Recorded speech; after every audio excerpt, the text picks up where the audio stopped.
Good evening, everyone, and welcome to our weekly business talk show, MarketWatch 360. And tonight, it is such a pleasure in having our guest, Mark, here. And he's a lawyer, and he's a professional, and he's owner of a law office as well. And he is, by the way, a Rotarian, and then we'll talk about that later. So welcome to the show, Mark. Well, thank you for having me.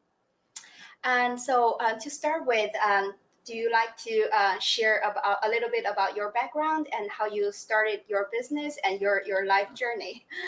Okay, well, we won't start all the way back from when I was born, but I was in the pharmacy business originally. I worked for CVS Pharmacies and was in their upper management and opening new stores and complying with different regulations.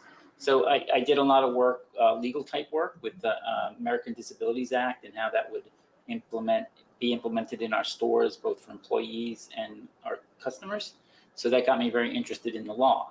And so then I decided to change careers, go to law school, and become a lawyer. So I worked for a few years at a firm. And then after about 3 years, I decided I wanted to do something on my own.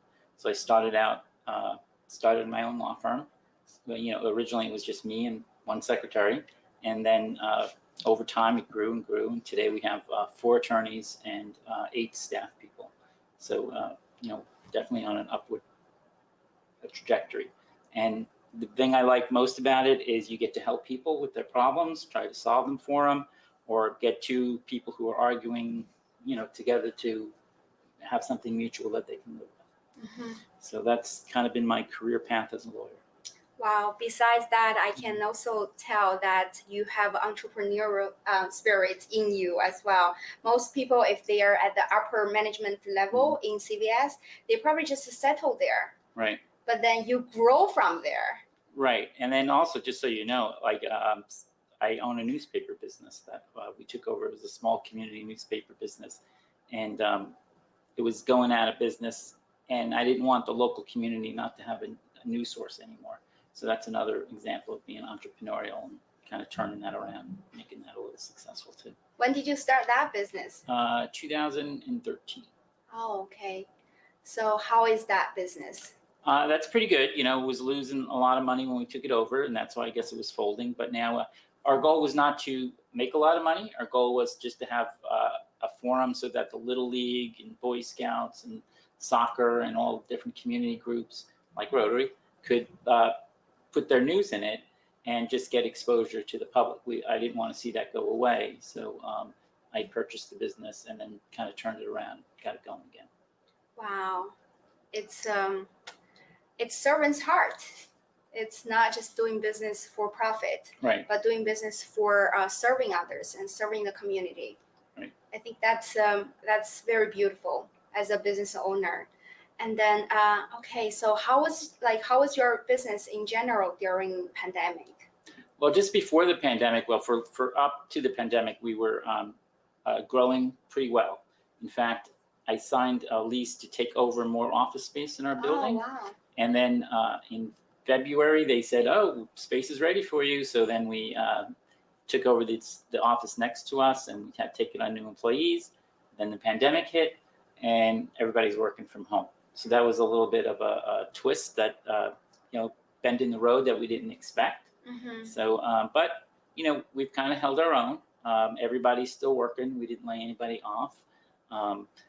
The problems that we hit were some of our clients, because they had issues, right? So they have cash flow problems. So we had to get innovative with financing and payment plans and things like that. We could still work for them, but have a way to kind of collect over time, as opposed to most law firms do everything up front or, pay immediately. So we had to come up with new ways to do that. Mm-hmm.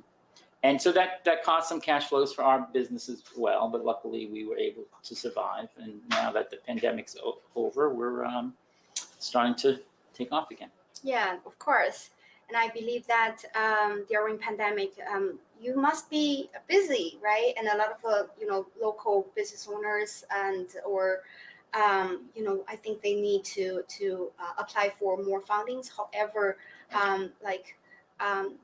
documentary like speaking, and then they don't have much funding supporting them, or they don't know how to do that? They probably need a lot of your like assistance and support from your team. Somewhat. That's true. And then we also had to make some other adjustments though, because business was slow, so we changed our marketing around. So and we developed this ad that said, "Stuck at home during the pandemic, a lot of time on your hands." Most people never think about creating their estate plan. They always think about it and put it off. So then we came out with like a discounted rate and told people, while you're home, you have no excuses right now. So go ahead and do that. And that actually generated a good deal of business for us. Wow, it's all about innovations, right? Right, and adapting to the market and adapting to changes that are happening. Mm-hmm. I guess those are the very smart moves that you made during pandemic. Yeah, it was. Also, right when, even before the shutdown order came, we kind of foresaw that things were getting bad. So we developed a plan ahead of time. What happens if they do shut us down? So then we started getting the technology, getting the online tools ready in case that happened. Mm-hmm. And then when it was really a seamless transition from when working in the office to now everybody working at home. Mm-hmm. And then when things started to get better, law firms are an essential business, so we didn't have to shut down, but we want to keep our workers safe. Mm-hmm. and our clients safe. But so we would rotate in, and the people who have closed offices could mm-hmm. come in, close the door, and they're safe. But we would only have like 3 people there any day, and we rotated in who was there, who worked at home, so that, because some things it's easier to do at the office. But so we came up with a plan for that and rolled along pretty well. Oh, nice. So what are the technologies and tools that you started using, since pandemic hit and people gradually going back home and work from home? Like, what are the technologies and in terms of like marketing and in terms of like serving your clients? Well, operationally, we had to do everything on the cloud storage mm-hmm.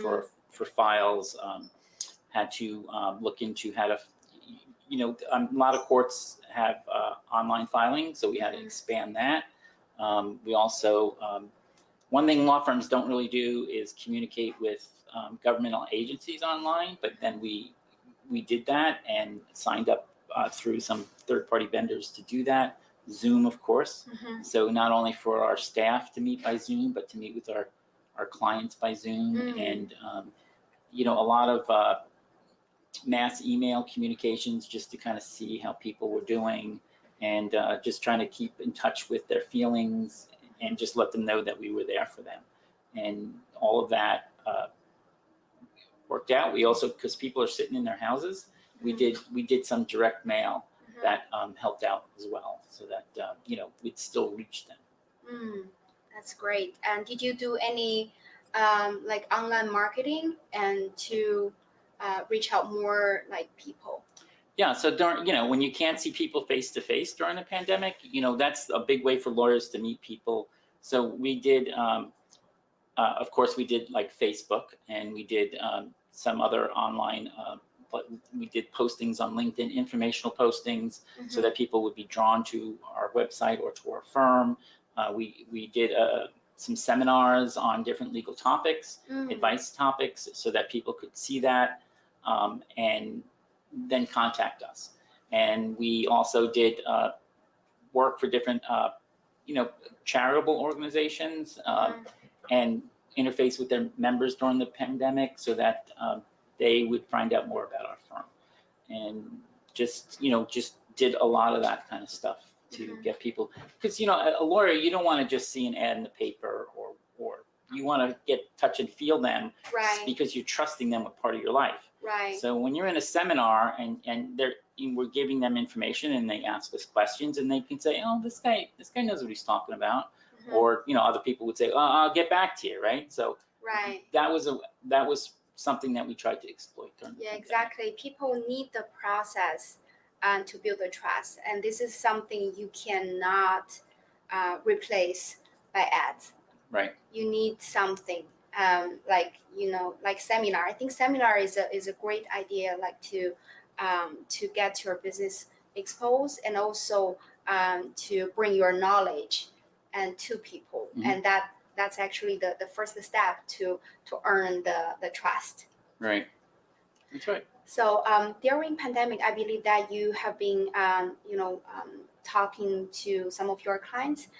Did you see any of your clients that they have been doing great in business, or Well, a lot of clients didn't do so great. Mostly people who were landlords or had to pay rent and didn't have the money to pay rent because they were closed, or they faced bankruptcy because they didn't have any income.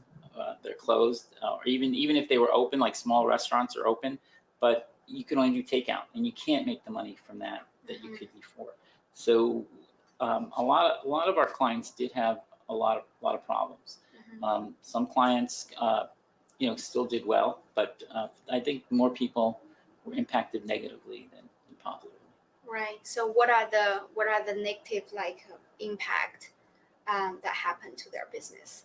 Well, some of them closed. Some of them just lost a lot of revenue. Some had to go into debt to survive, and some of them had to just lay a lot of people off. So just to kind of cut down their operations and offer less services, just to try to stay in business. So as a law office, how you and your team been helping them and supporting them, specifically in your field? Well, try to negotiate with the landlords to either defer rent or reduce rent during the pandemic. Look at different options. Some we had to refer to bankruptcy attorneys because they just had no other choice, and then would advise them whether they needed to liquidate completely or just reorganize under the bankruptcy code. And some of the other things we did was just try to get money that was owed to them as well, and try to just structure have them work with banks to try to restructure loans, things like that. Any advice that do you have for the small business owners? My advice is to, in any period, always get a plan together, be ready, but stay nimble. Don't get so big or heavy in an area where you can't adapt and change with the marketplace, right? I told you some of the things that we changed. And so as any business has to kind of be ready to do that. Also, another thing is you have to embrace change. So for instance, we had used Zoom before because we had clients in Singapore, China, Philippines, Mexico. And so that's something that, you need to embrace rather than say, oh, that's a new way. I'm not going to do it. Because look, during the pandemic, we all had to change. And so the faster you make that change, the better it'll be in the long run, rather than fight it. Right? Couldn't agree more.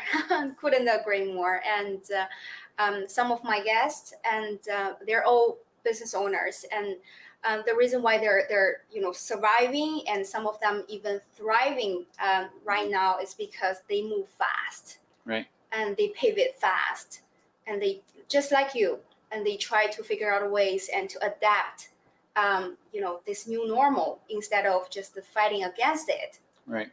Yeah, so that's how they can survive, and now they're kind of going up back to normal. And people should not throw out the new ways once we get back to the old normal, if there is an old normal. Right. Because with these tools, for instance, you can reach clients now face to face if you use Zoom across the world. So for instance, when we were doing seminars, people would tune in from all across the country. And now we do some work for them. So you don't want that to go away. You don't want to just say shut down your Zoom. And if somebody gets sick, they might be, or their kid gets sick, they could stay at home and use that technology to still be productive for your company, or you can as an owner too. Yeah, so that's exactly that we have been suggesting, and doing the hybrid way. Even though things are reopening now, but some people, they get used to the virtual meetings and the virtual seminars and the virtual events as well.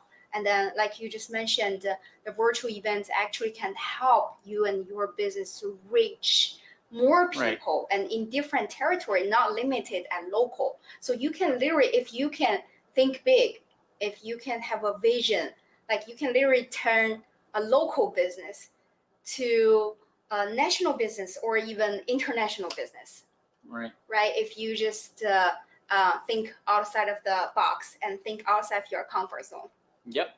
Also, virtual meetings kind of increase productivity because you think about it, sometimes you have a meeting, everybody's got to drive an hour to get there, spend a half an hour looking for parking, have a 45-minute meeting or an hour meeting, and then spend another hour getting back. With a virtual meeting, that's just cut down to the time of the meeting. So, I hope that stays so that we're not back to driving all over the place. No. So you mentioned about you have been using like Facebook and some of the other like online platforms to promote your business. And which one do you think is the most effective so far? I think Facebook is very effective, and because you can not only post information, but you can do ads on Facebook. And what I like about Facebook is that, and a lot of business owners don't really realize this, but you can target your ad by demographic, by geographic area. Who do you think is going to react to it? And then you can actually track who's reacting to it to use that to make it even better. To tweak it, right?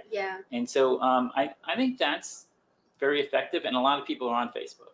And using LinkedIn, you can reach a certain audience, and you can put informational stuff on there. But the average person might not be on there. So with Facebook, you can like push it. You can boost it and push it right into their newsfeed. It's a little intrusive, but that's the good part about it. Yeah, and then they have a huge like data team and doing all the research behind the scene.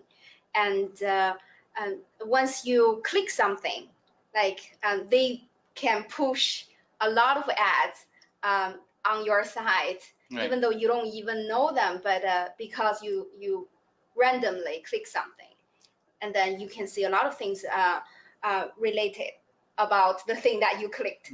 And that's whether you wanted to or not. Yeah, that's the science that they did, right?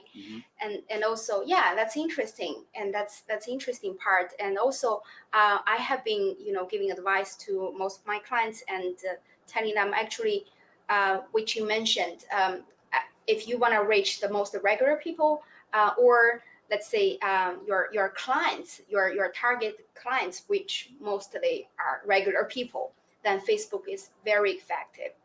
It depends if you want to reach like corporate level, but most business, like small business, they don't need to reach like corporate level. But if your clients are corporate level, then LinkedIn is effective too. Yeah, LinkedIn can be very, very effective. Yeah. Right. And then what I like for small businesses, if you cater to say the elderly, like if you're a home care person that's looking to help the elderly, you can target just for that demographic group. Absolutely. So and those retired people are probably not on LinkedIn. So I think using don't use one to the exclusion of the other. You have to have if you cast a wide net, you'll catch more fish. Exactly. Right? Yeah. So again, it's like you need to have a strategy.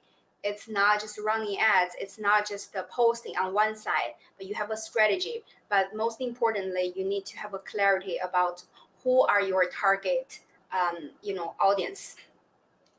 Right. Yeah. Exactly. So as a, you are also a Rotarian, and I am a Rotarian too. Right. So would you like to share something about the Rotary Club and how, Rotary Club has been supporting the community, and what are the impacts that Rotary has been making? So Rotary impacts the community throughout the world, not just your local community, and even a local club helps out throughout the world. For instance, our club is doing this education project in India where schools in remote areas couldn't get learning materials. And so we developed a system with a club in India where they can download it from the internet into their classroom and show it on a projector. And so, we raised a third of the money, the Indian Club raised a third of the money, and then Rotary International matched a third. So we were able to install that in about 400 schools. And those kids were they couldn't even get books before. So now they have everything kind of online and able to do that. That's one thing. They put water projects all over the world, bringing fresh water to communities. Or when disaster hits, they partner with Shelter Box to bring, places for them to set up tents and food sources through a flood or an earthquake, tsunami, things like that. But on a local level too, we give money to schools, we give money to food banks, we go and give them labor to help hand food out. So just right across the board, Rotary is a great organization.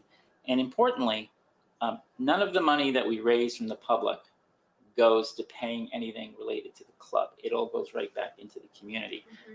The members pay dues to pay for all that stuff. So it's not like anybody, like if we buy a new camera for a meeting, that's not coming out of the money we raise from the public. And it's it's got one of the highest ratings as a charitable organization that groups can give it. Absolutely, yeah. That's one of the reasons I'm part of the Rotary Club as well, and I'm so proud to be part of this international and impactful organization. And I look forward to be in this organization for the rest of the life. Good. So do I. And then, so for those of you who don't know, that Mark is actually a former president of one of our Rotary clubs, and I believe that he has a wealth of experience and to share with us tonight. And so I definitely want to hear more about your experience and also a little bit, history about Rotary Club. All right. So as far as Rotary International, we started a long time ago in Chicago. Just a few businessmen got together because they wanted to impact the community. And from there, the second club, in the second oldest club, was started in San Francisco, and then it just grew from there. My club I belong to is in Foster City. We've been around 40-something years, and even though we have about 78 members, we're one of the more powerful clubs in the area, and even in the country, just because we're able to raise good money and we work, really hard. So we've done projects all over the world, Guatemala, Africa, and one of the projects that we do is we take down playgrounds that are going out of use in the Bay Area, and then bring them up to the Yurok Indian tribe. Before they had no playgrounds for those kids, now they have 5. So, and then we've done that in Mazatlan and other places in Mexico as well. Personally, I've been involved in Rotary in every avenue, and there's, as you may know, there's 5 avenues of service, and I've done a significant amount of work in each, and that's why they gave me this Avenue of Service Award, which also comes with a big plaque. But so because I've worked hard over the years to contribute in every area, not just say, oh, this is my area and that's all I want to do. So and it's when you see we used to do this wheelchair project where we bring wheelchairs. We got them made cheaply, raise money, ship them, containers of them all over the world. And so when you see somebody who couldn't walk and they're like 14, 15, and they've never walked in their life, and they're in a really rural, poor community, and then you give them a wheelchair, and then they can at least now get around. And the smile on those people's faces, and how you just change their life just because of that. That's an amazing feeling, and it makes you feel really good. And it's just, great. I love it. Yeah, I know, I can tell. So what does it mean to you as a Rotarian, as a veteran Rotarian? Well, part of my job is to kind of mentor newer Rotarians and bring them along and teach them and, have them find their own way, but just kind of show them how to grow within Rotary, the different resources. Right now, after I was club president, I started working on the district level and work with different clubs to improve programs that they do. I'm in both membership and vocational services. I'll soon be an assistant governor as well in Rotary. So, I think it's just taking the knowledge you have and the skills that you have and sharing it with people. When I was young, my dad told me, once you can provide for your family, then you should take a little bit of that afterwards and help those who can't. And so that's a lesson that I try to teach everyone, including my fellow Rotarians. Yeah, thank you. Thank you. Yeah, and also I know that you're on the committee of Rotary Means Business as well, right? Right. Yeah, so what is that committee about, and how has that committee been supporting the community? So Rotary Means Business is a program where the goal of it is to get business people in Rotary to work together and kind of relate to each other, and then so that they can grow each other's businesses through that program. And so raise funds for the public. But so it offers networking opportunities, it offers educational opportunities, and offers just different ways to cooperate so businesses can cooperate and network with each other. That's a big part of Rotary Means Business. Okay. So what are the events that that committee has been doing during pandemic? Sure. So, we had a transition. We went from like face-to-face mixers or lectures. Some of the events is we just did a presentation on globalization of human resources and different aspects of HR issues. I think there were about 250 people who attended that. That was well attended from throughout the world. And then we also do like local things where a couple of different Rotary clubs would get together virtually, hear a speaker on different aspects of what's going on in the community. During the pandemic, we would talk about what grants were available to businesses, and how each business could help each other through the pandemic. Like came out like, oh, gee, I need masks from our employees. Well, we got too many masks. Just things like that you could, sorry about that. No worries. That we could cooperate with to try to work together to just survive and move forward. So let's see. I am a small business owner, and I'm suffering because of pandemic. How can I get any support from Rotary Club or from Rotary Means Business Committee? So I think one, you could find customers. That's a basic thing that'll help you with. But also, I think advice. So one of our goals is to people who've been in business a longer time can share that advice with people who are younger or inexperienced. And also just, support. So you're just, maybe something's come up that you haven't run into before. You can sit in a room with 50, 60 people, throw it out there and get ideas on how to solve that problem. So I think those are different ways that Rotary Means Business can help, new businesses. Right. And yes, so here we talk a lot about Rotary Club, and as part of the club, and myself as the Rotarian, I definitely want to people who are watching now and go ahead and Google it, and to get more resources and support and join the community as well, and to not just network, but like Mark just mentioned, you can get support and experience like from the Rotarians, right? Right. So and then we do offer a training program too. It's called Pearls, which teaches people from how to make presentations, how to run business meetings or any type of meeting, how to and the different skills that you would need to run a business.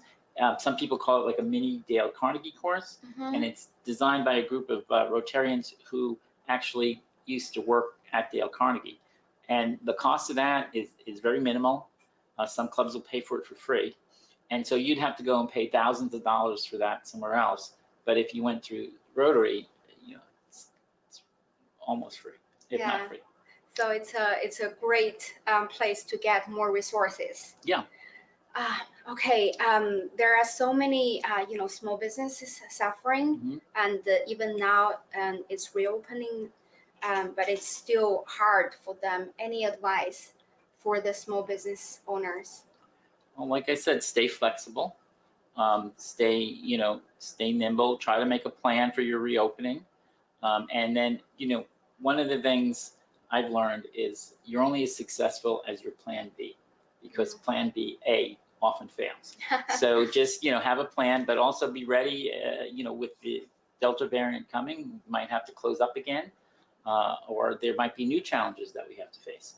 So just, just be ready to adapt and ready to flex when the time comes. Great. As a lawyer, and any advice and to the business owners or to the community? Try to, when you're about to have a problem, it's best to communicate with the people involved, whether that's internally or with clients or your vendors, because if they know that you have a problem, they might not rush out and take action, and you can solve a loss, not have a Right. lawsuit, or like if you just start laying people off, that's different than you say, hey, look, times are really tough. Let's talk about this together. Maybe people will volunteer to take one day off a week rather than just lay people off. Maybe you can talk and work something out with a vendor because you need the supplies. And if he cuts you off, he's not going to get any money. So maybe you could work out some kind of plan there, as opposed to just boom, having a problem. Yeah. So try to solve the problem before it is a problem. Yeah, don't set yourself alone. Right. And to talk about it and be open to advice. And then communication is the key. Yeah, communication is the key. So what are you optimistic about the future?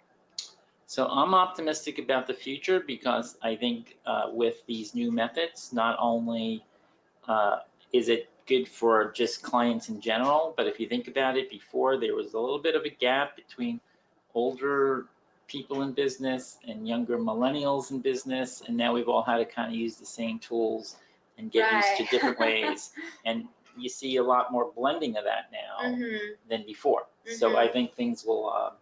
I have a worker who she's great. She's an attorney, lives in San Francisco, but she used to drive so long. So she's 26.